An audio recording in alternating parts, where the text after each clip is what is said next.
office. The doctor should be held accountable for stating in the affirmative that President Biden was fit for office. Thank you. Thank you, Mr. Chair. Thank you. Senator Cruz.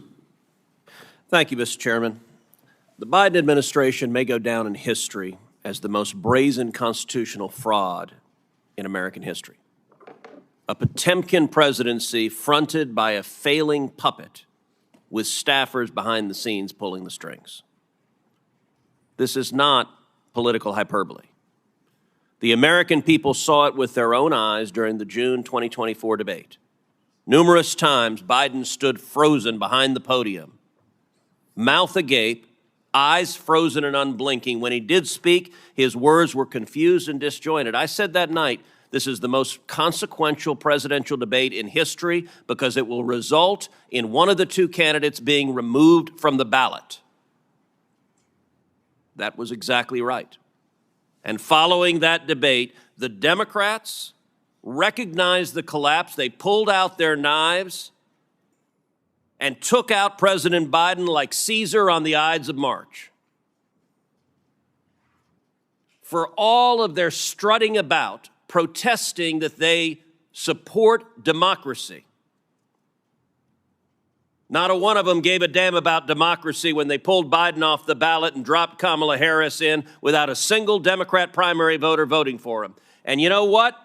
Not a single Democrat is here today because not a single one of them gives a damn about the fact that they lied to the American people for 4 years. They knew. Every one of them knew that Joe Biden was mentally not competent to do the job.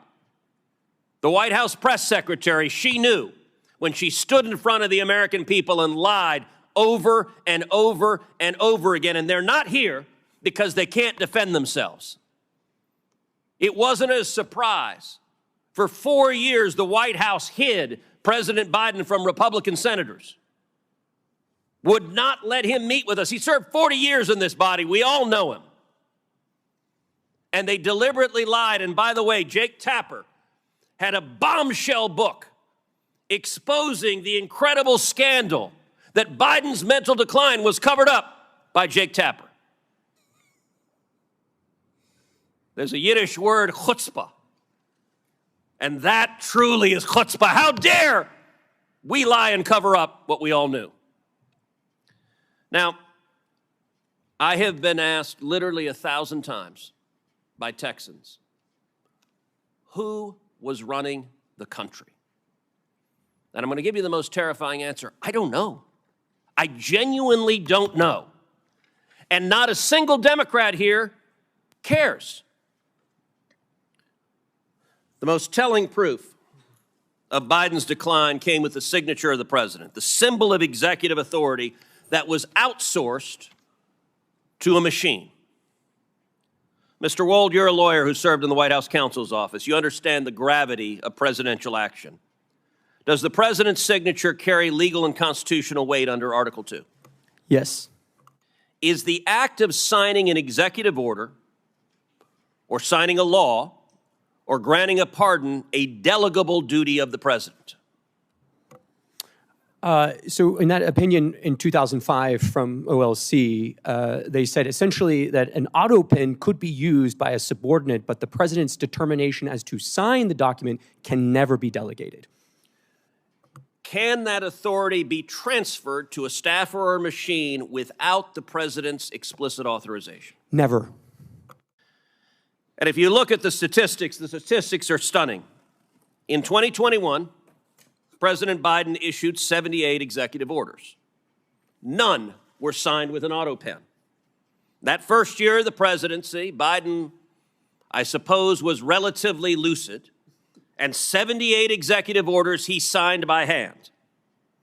The second year, however, we see the Autopen emerge. The first Autopen executive order was issued on July 15th, 2022. After that day, 100% of the executive orders issued in 2022 were signed by an Autopen. In 2023, Biden issued 24 executive orders. 16 were Autopenned. In 2024, Biden issued 19. 14 were auto-penned. In 2025, Biden issued 14 executive orders. Every single one was auto-penned. Mr. Wald, let me ask you as a legal matter, if there's a law that's passed both houses of Congress and it goes to the White House, and a staffer auto-pens signing that law without the president's authorization, is that law legally passed and signed into law? No. If an executive order is issued and a staffer auto-pens it without the president's authorization, is that executive order legally binding? No. And if a pardon is issued from the President of the United States and a staffer auto-pens it without the president's authorization, is that pardon legally binding? No. Under the Biden White House, the ceremonial song, Hail to the Chief, was effectively replaced with Hail to the Pen. And it was an outright assault on democracy. And every reporter covering this ought to ask, why doesn't a Democrat care? We heard about the moral responsibilities of a staffer. How about an elected senator who knows damn well that if we get into a war and Iran is preparing to fire a nuclear weapon at the United States, that the commander-in-chief is busy playing with his Jell-O and is not competent to defend ourselves? And every member of the cabinet, the chief of staff, the press secretary, and the members of Congress who lied about this on a daily basis with the press's complicity, they are all responsible for subverting democracy. Senator Cornyn. Professor Harrison, we've talked about the mechanics of the 25th Amendment whereby an incapacitated president would be removed. But it strikes me that ultimately it happened, albeit not before the end of President Biden's full term.